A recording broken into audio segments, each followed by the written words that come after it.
Hello students, आज हम metre bridge के बारे में पढ़ेंगे। मीटर ब्रिज के बारे में स्टडी करेंगे। मीटर ब्रिज नाम से ही स्पष्ट है। ब्रिज यानी कि metre bridge Wheatstone bridge के कार्य सिद्धांत पर कार्य करता है। यानी कहने का मतलब ये है कि मीटर ब्रिज का कार्य सिद्धांत व्हीट स्टोन सेतु पर आधारित है, जो हमने इसके पहले के वीडियो में पढ़ा है, पूरा डिटेल में पढ़ा हुआ है। ओके, अब मीटर ब्रिज ही क्यों कहा जाता है? मीटर ब्रिज इसलिए कहा जाता है क्योंकि यहाँ पर संतुलन स्थिति ज्ञात करने के लिए, ब्रिज को संतुलित करने के लिए 1 मीटर लंबा तार का उपयोग किया जाता है, इसलिए हम इसे मीटर ब्रिज कहते हैं। ओके, समझ में आ चुका होगा मीटर ब्रिज क्यों कहते हैं? क्योंकि इसमें 1 मीटर लंबे तार का इस्तेमाल किया जाता है, उपयोग किया जाता है, इसलिए संतुलन स्थिति, ब्रिज की संतुलन स्थिति प्राप्त करने के लिए, इसलिए हम इसको मीटर ब्रिज कहते हैं। आइए हम मीटर ब्रिज के उपकरण का वर्णन देखते हैं। ओके, जैसा जैसा मैं बताऊंगी, यहाँ पे मैंने नाम लिख दिए हैं, आप उसको ध्यान से देखिए और फिर उसको राइट डाउन कर लीजिएगा। तो देखिए, ये मीटर ब्रिज, ये उपकरण कुछ इस प्रकार का दिखता है। ओके, यहाँ पर ये जो ग्रीन ये बना है, ये वायर है। एक हम इसको नाम दे रहे हैं, ये एक तार है, वायर है, इसको नाम दे रहे हैं हम AC। इसे हम क्या नाम दे रहे हैं? AC। ओके, AC क्या हो गया आपका? 1 मीटर लंबा तार, 1 मीटर लंबा तार। AC 1 मीटर लंबा तार है, जो कि मैग्नीन या कॉन्स्टेंट मिश्र धातु का बना हुआ है, और ये मिश्र धातु जिसका विशिष्ट प्रतिरोध उच्च होता है और प्रतिरोध ताप गुणांक निम्न होता है। और प्रतिरोध ताप गुणांक कैसा होता है? निम्न होता है। इस वायर की, इस तार की विशेषता है। ओके, यहाँ पर सबसे पहले हमने क्या लिया है? एक तार लिया है AC 1 मीटर लंबा, जो मैग्नीन या कॉन्स्टेंट मिश्र धातु का बना होता है। ओके, और ये तार जो है स्ट्रेच होता है, खिंचा हुआ होता है, और मीटर स्केल की सहायता से लगा हुआ होता है। यहाँ पर इसके साथ ही क्या जुड़ा हुआ होता है? मीटर स्केल लगा हुआ था, क्योंकि रीडिंग लेने के लिए भी होना, और ये 1 मीटर लंबा इसका जो है, जो A जो है इसका, वो 0 से स्टार्ट होता है। इस वायर का जो A है, ये 0 से स्टार्ट होगा और लास्ट पॉइंट जो है वो 100 पे खत्म होगा। तो यहाँ पर ये जो तार है वो खिंचा हुआ होता है, मीटर स्केल की सहायता से खिंचा हुआ रहता है, और यहाँ पर या ऐसा कह सकते हैं, इस तार के समांतर में मीटर स्केल लगा होता है। और अब ये जो तार के जो कॉर्नर है A और C, इन पर L शेप की पीतल की मोटी पट्टी लगी होती है। देखिए, ये L शेप की पीतल की 2 पट्टियां हैं, ये दोनों कॉर्नर पर L शेप की पीतल की 2 मोटी पट्टियां लगी हुई है। और ये जो वायर है या तार है, इसके ही समांतर एक पीतल की लंबी पट्टी लगी होती है, और इस प्रकार से ये 2 L शेप की है पत्तियां, पीतल की मोटी पत्तियां 2 L शेप की है, और एक लंबी पत्ती जो तार के समांतर है। इस प्रकार ये तीनों पत्तियों के बीच में 2 रिक्त स्थान होते हैं, यानी कि 2 गैप होते हैं। एक को हम बायां रिक्त स्थान, लेफ्ट गैप, और दूसरे को हम दायां रिक्त स्थान या दाहिना रिक्त स्थान या राइट गैप कहते हैं। ओके, तो इस प्रकार से ये आपका Wheatstone bridge metre bridge हो गया, ये उपकरण का वर्णन हो गया। और यहाँ पर सब मैंने नाम लिख दिए हैं, आप इसे नोट कर लीजिए। और ठीक इसी प्रकार से जो जैसा मैंने एक्सप्लेन किया वो उपकरण के वर्णन में आ जाएगा। और फिर हम इसके आगे देखते हैं इसका विद्युत परिपथ। यानी कि इलेक्ट्रिक सर्किट, विद्युत परिपथ देखेंगे जो किस लिए बनाया जाएगा, किसी तार का, दिए हुए तार का प्रतिरोध ज्ञात करना या विशिष्ट प्रतिरोध ज्ञात करना, उसके लिए हम इसका विद्युत परिपथ देखेंगे और कार्य सिद्धांत, वर्किंग प्रिंसिपल आगे निकालेंगे। प्लीज इसको पॉज करके थोड़ा सा नोट कर लीजिए और उपकरण का वर्णन लिख लीजिए। अब हम विद्युत परिपथ या परिपथ आरेख देखेंगे। ओके, मीटर सेतु से किसी तार का प्रतिरोध एवं विशिष्ट प्रतिरोध ज्ञात करने के लिए निम्न शीर्षकों के अंतर्गत वर्णन करिए। ओके, निम्न शीर्षकों के अंतर्गत वर्णन करिए। नंबर 1, उपकरण का वर्णन तथा विद्युत परिपथ आरेख। उपकरण का वर्णन हम समझ चुके हैं, अब परिपथ आरेख देखते हैं। देखिए परिपथ आरेख, फिर आप पैराग्राफ चेंज करके लिखिए कि परिपथ आरेख में एसी तार के बीच हम जोड़ते हैं लैग्रांजे सेल और प्लग कुंजी। जो तार है, एसी तार जो है, इसके बीच में जोड़ दिया जाता है। तार के सिरे ए से सेल का धन सिरा जोड़ते हैं और ऋण सिरे को प्लग कुंजी से जोड़ते हैं। ओके, और प्लग कुंजी को तार के दूसरे सिरे से जोड़ दिया जाता है। कहने का मतलब ये है कि तार के सिरों के बीच में लैग्रांजे सेल और प्लग कुंजी जोड़ते हैं।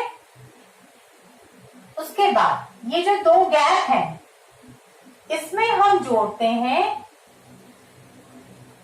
प्रतिरोध बॉक्स। जो आप प्रैक्टिकल्स करते हैं तो आपने लैब में देखा होगा, एक बॉक्स होता है, उसमें बहुत सारे ऐसे प्लग लगे होते हैं। ओके, इस प्रकार की कुंजी लगी होती है, ढेर सारी कुंजी ऐसे प्लग लगे होते हैं। 1 ओम, 2 ओम, 3 ओम, इस प्रकार से आपके लगे रहते हैं, प्लग लगे रहते हैं। 1 ओम, 2 ओम, 3, 5, 50, इस तरह से ये प्रतिरोध बॉक्स हो गया। प्रतिरोध बॉक्स, आरबी रेजिस्टेंस बॉक्स, इससे जो भी प्रतिरोध हमको यहाँ पर लगाना है तो वो प्लग को हम निकाल देते हैं। ठीक है, यदि मान लो 2 ओम लगाना चाहते हैं तो 2 ओम के प्लग को हम निकाल देंगे तो उतना ही प्रतिरोध इस परिपथ में लग जाएगा। तो यहाँ पर हमने क्या किया, जो लेफ्ट गैप है उसमें हमने प्रतिरोध बॉक्स लगा दिया है। तो जो भी प्रतिरोध लगाएंगे हम, वो रीडिंग देगा आर की। ठीक है, वो रीडिंग देगा आर की। अब जो दूसरा गैप है, वहां पर हम लगाते हैं दिया हुआ अज्ञात प्रतिरोध। क्या लगाते हैं? दिया हुआ अज्ञात प्रतिरोध। अज्ञात प्रतिरोध जिसको हम क्या नाम देते हैं? एस। ये क्या हो गया आपका यहाँ पर? ये अज्ञात प्रतिरोध, जो कि व्हीट स्टोन ब्रिज में हमने अज्ञात प्रतिरोध को एस नाम दिया था। और ज्ञात प्रतिरोध जो रहता है, जिसको हम बदल करके संतुलन अवस्था प्राप्त करते हैं, उसको आर नाम दिया था हमने। तो ये आर हो गया, ये एस हो गया। तो यहाँ पर फिर से देखिए, एक गैप में हमने प्रतिरोध आर लगा दिया है और दूसरा जो गैप है दाहिने तरफ का, उसमें हमने अज्ञात प्रतिरोध एस लगा दिया।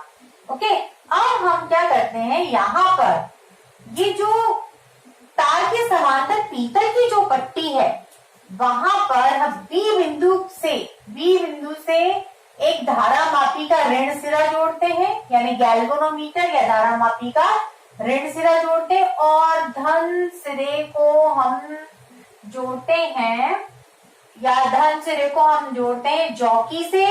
और जॉकी ठीक जैसे मैंने पैन पकड़ा उसी प्रकार की कुंजी होती है, यहाँ से यहाँ पर उस तार को जुड़ा रहता है।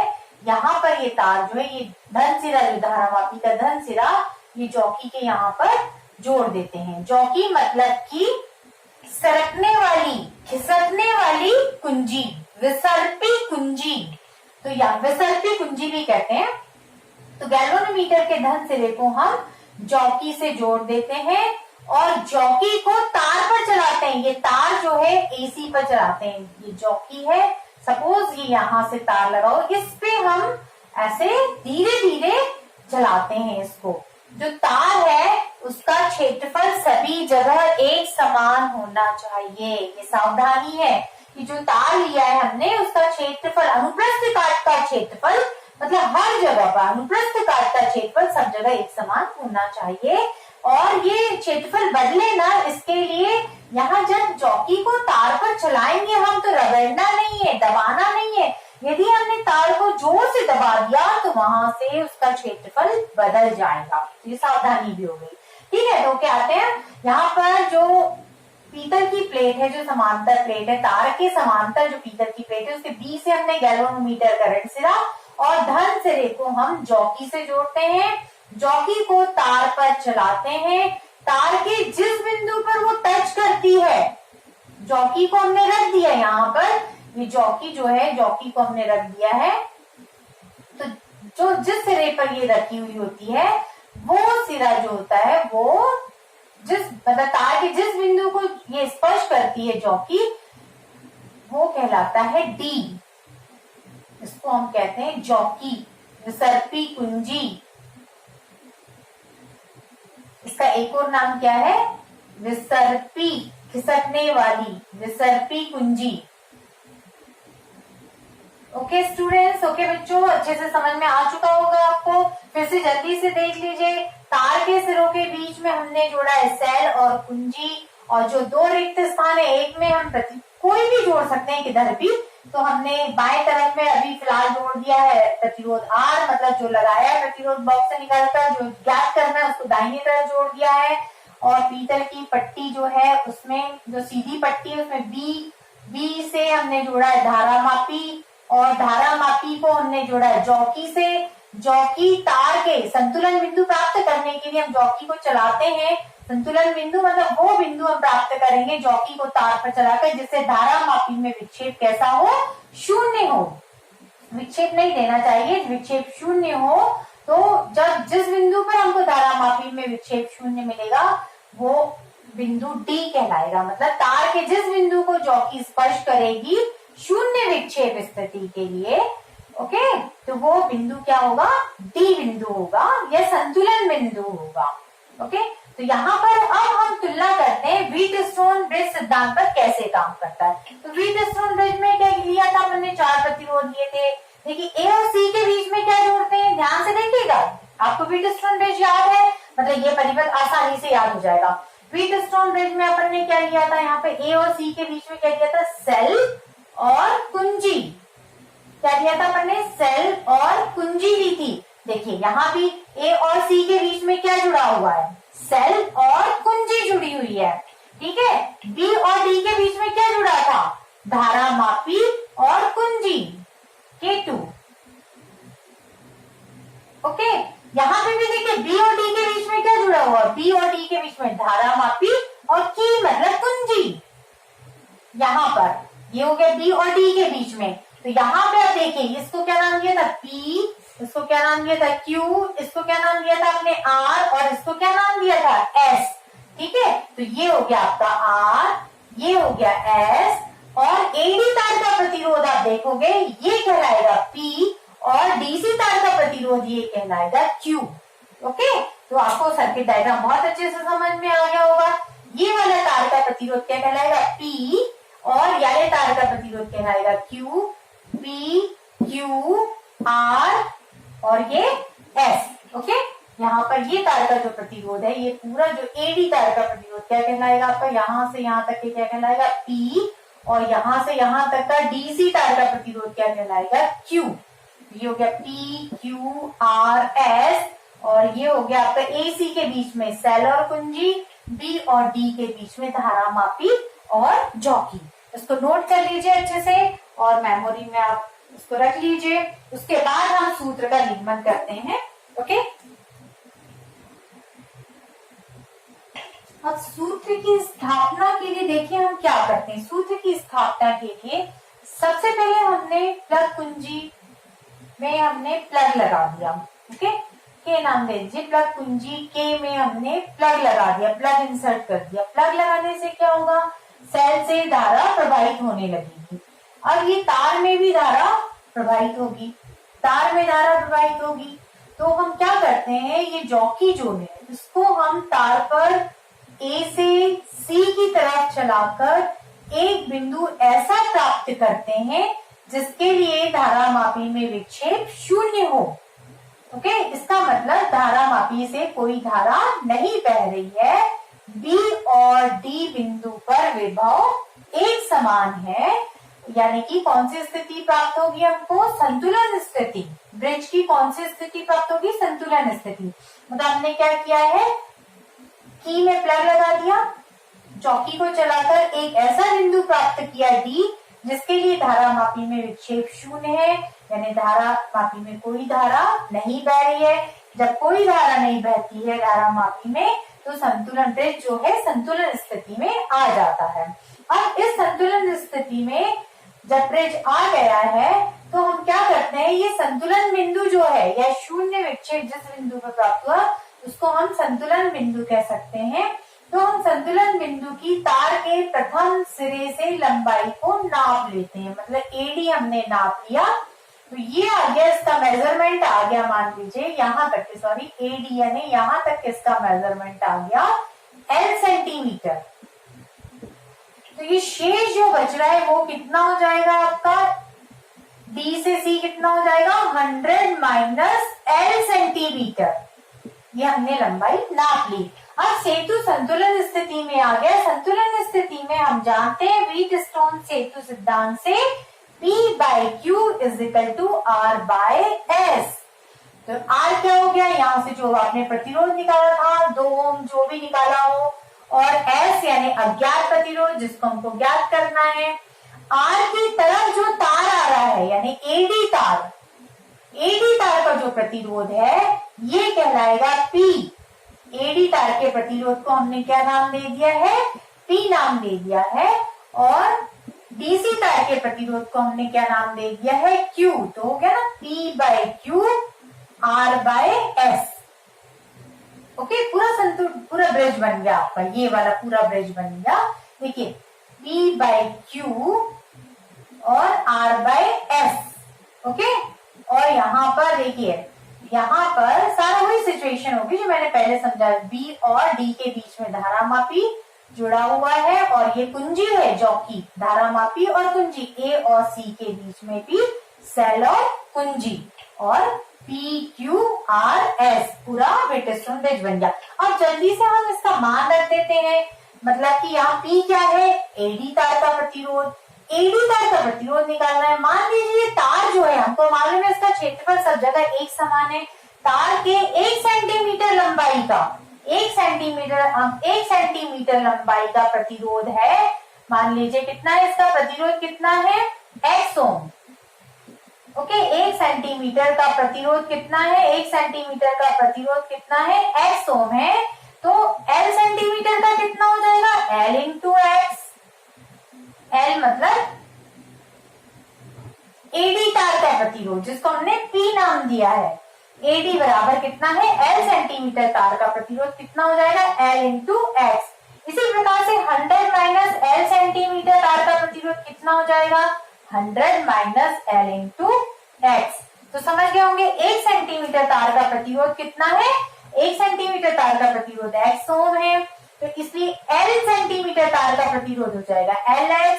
100 माइनस L सेंटीमीटर तार का प्रतिरोध हो जाएगा 100 माइनस L इंटू एक्स। तो यहाँ पर AD बराबर कितनी लंबाई है आपकी? AD बराबर कितने सेंटीमीटर है? L सेंटीमीटर है। तो L सेंटीमीटर तार का प्रतिरोध जिसको हमने P कहा है वो हो गया Lx, और DC मतलब कितनी लंबाई का तार है? 100 माइनस L इंटू एक्स। ये हो गया आपका किसके बराबर हो गया? Q के बराबर हो गया। ये हो गया आपका R by S. Okay, x x क्या हो गया आपका? कैंसिल हो गया। अब आप S को ज्ञात कर लीजिए। तो ये इसको इधर ट्रांसफर कर दीजिए, इसको इधर कर दीजिए। इस प्रकार से अज्ञात प्रतिरोध आपके पास में प्राप्त हो जाएगा। अज्ञात प्रतिरोध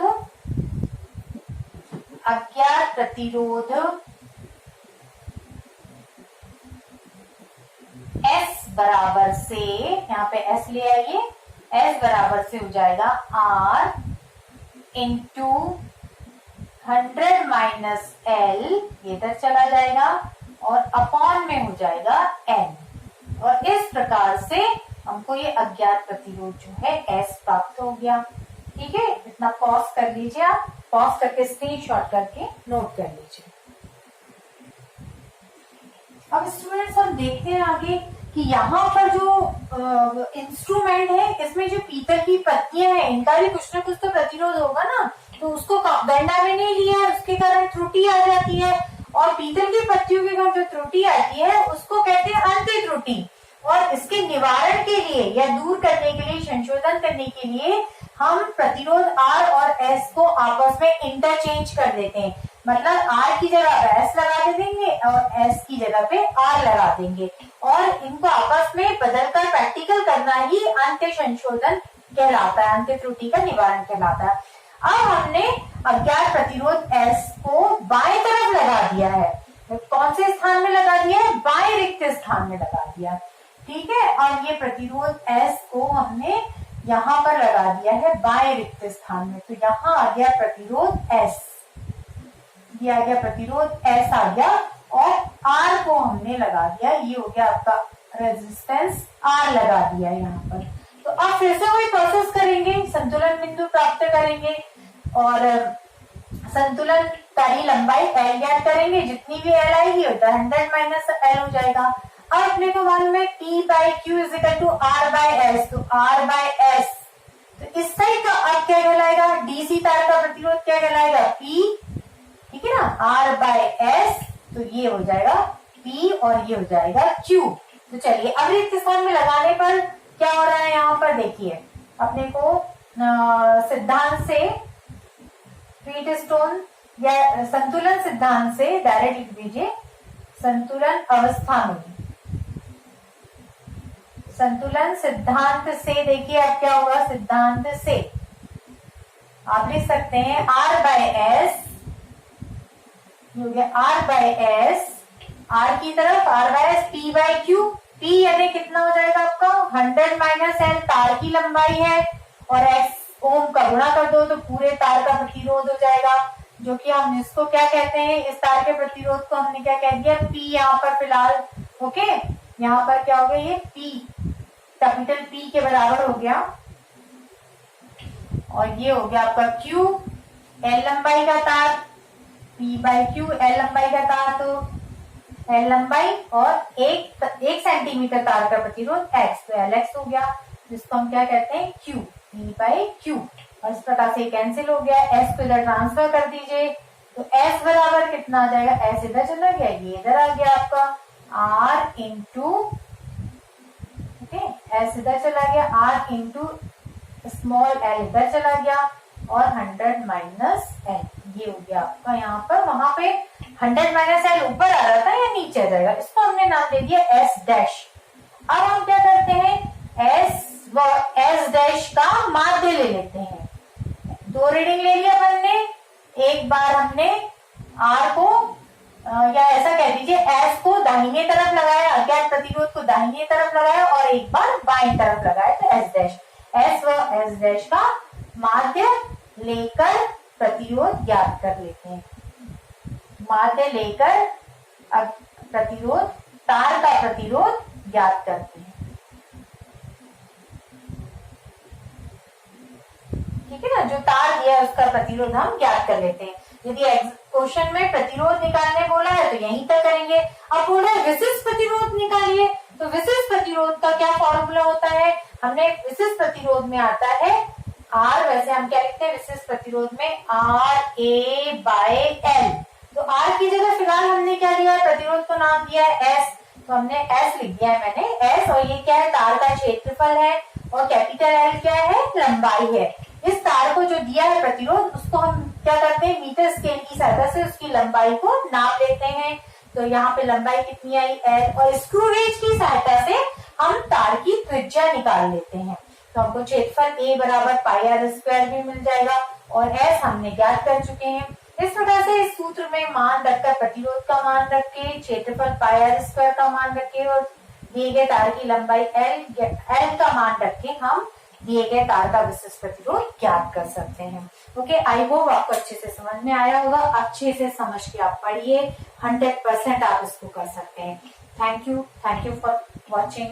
नेक्स्ट अपन वीडियोस जो है उसमें मैं आपको कार्यविधि प्रेक्षण तालिका और क्या क्या प्रिकॉशंस रखना है हम इसके सेकंड पार्ट में देखेंगे।